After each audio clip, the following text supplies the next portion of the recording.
Welcome, everyone, to CDO's Magazine series of one-on-one interviews with CDOs, data leaders, and key influencers. I'm your host, Robert Lutton, Vice President of Sandhill Consultants, and coming to you today from Toronto, Canada. On behalf of CDO Magazine, I have the pleasure of introducing Marc Johnson, who is the founder of Team Central. Welcome, Marc.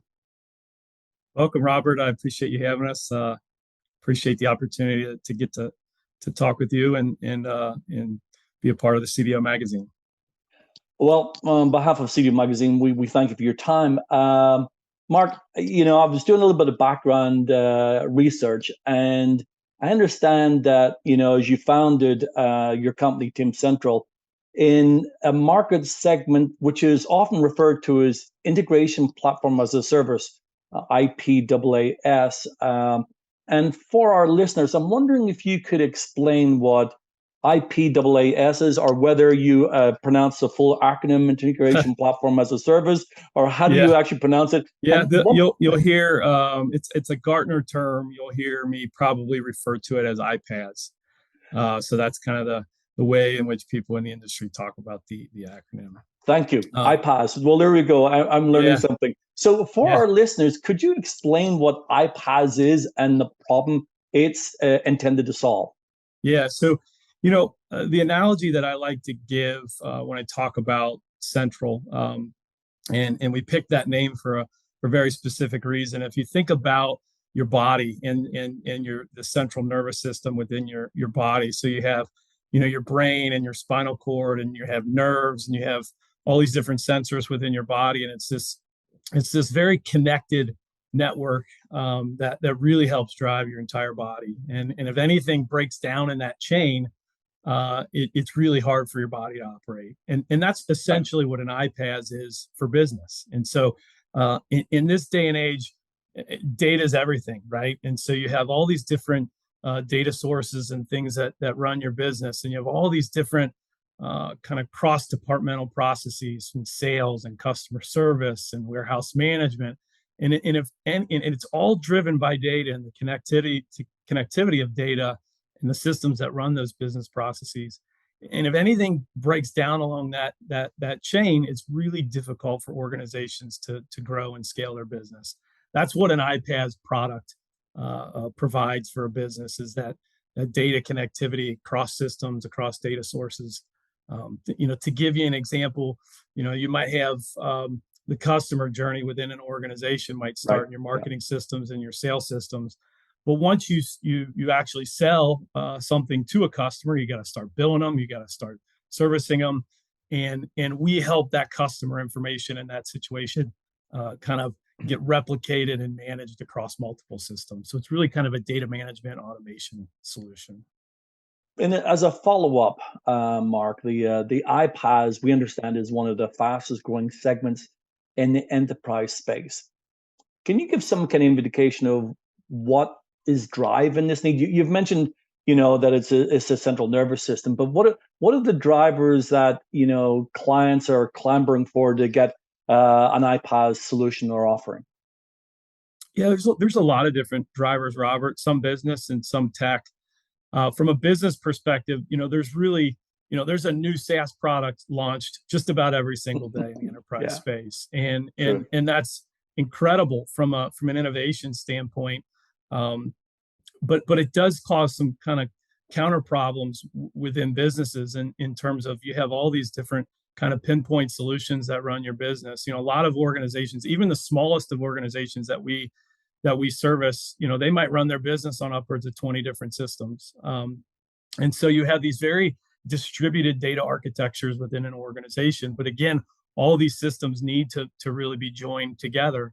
And so just the sheer proliferation of new SaaS products in the amount of data that's being created is really one of the main drivers. The other main driver, and the reason that we're so excited about this, where we see an opportunity in this space, is there's so much more data being created in the enterprise space, but just as a whole in the world that we live in. But there's not enough technologists in the world to be able to support that growth. And so you need to be able to come up with software solutions to make more builders, people that have maybe not a ton of technical acumen, and being able to give them the ability to solve problems that someone that's very highly technical can solve. So that's kind of the business drivers as to why this space is growing so much. There's technology drivers as well. I mean, the data itself is more accessible than it's ever been. So you see, Sure. we're seeing more and more legacy and on-prem systems move to cloud. There's standardization in the way in which the data is accessible and the types of formats and authentication mechanisms that we can get to the data. So all these drivers really kind of lend itself to a lot of growth in this area.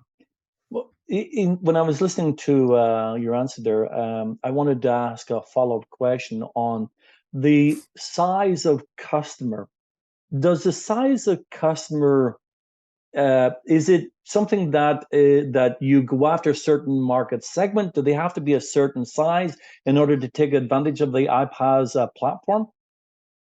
It's interesting. Our first paying customer was another software company that was like Series A, not all that large. And so the problem space is really almost independent of size. Right. Obviously for more of a global company, the problems get bigger.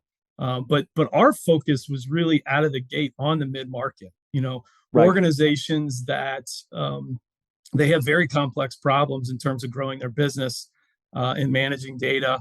But a lot of times they were more of the organizations that found it hard to find really and retain IT talent.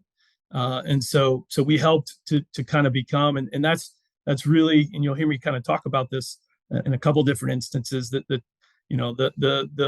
core of our product, the central integration platform, was picked for a very specific reason.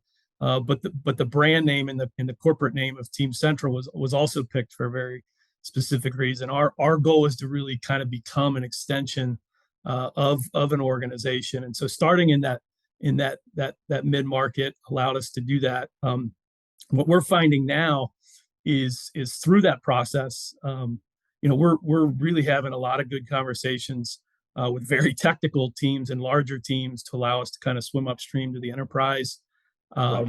But also really work with, which is one of the things that I'm really excited about, SaaS-based organizations, other SaaS-based organizations, allowing them to build their products on top of Central and allow them to really focus on their value proposition while we help kind of integrate their systems into the rest of the data ecosystem. I can see quite easily how other platforms that are looking to bring a software solution to market could use Team Central to help build their solution and offer that.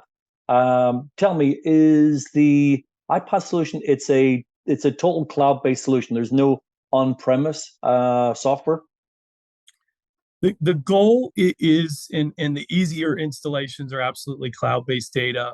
Most products, including ours, have the ability to run in what we consider more hybrid models, where we can access on-prem information, we can access information in the cloud, and we can kind of do a combination of both.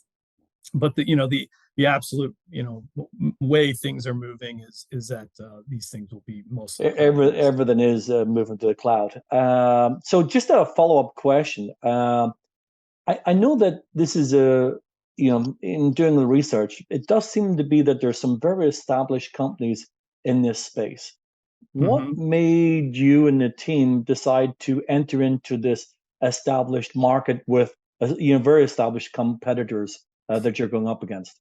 Yeah, it's a good question. For me personally, in about the early 2000s, I worked at a company called mem.com, and it was basically kind of one of the early days of a online content management system. Their space was actually in kind of death care. So you upload photos and stories about someone who's a loved one that's passed away, and then it was a platform for building videos and books and things to memorialize that person. And I loved the experience of building platforms. I've built apps, I've done tons of other types of things, but the idea of building something that helps other builders and other people's achieve things, that was something that was personally very, exciting to me, and something that I really wanted to kind of do at a large scale.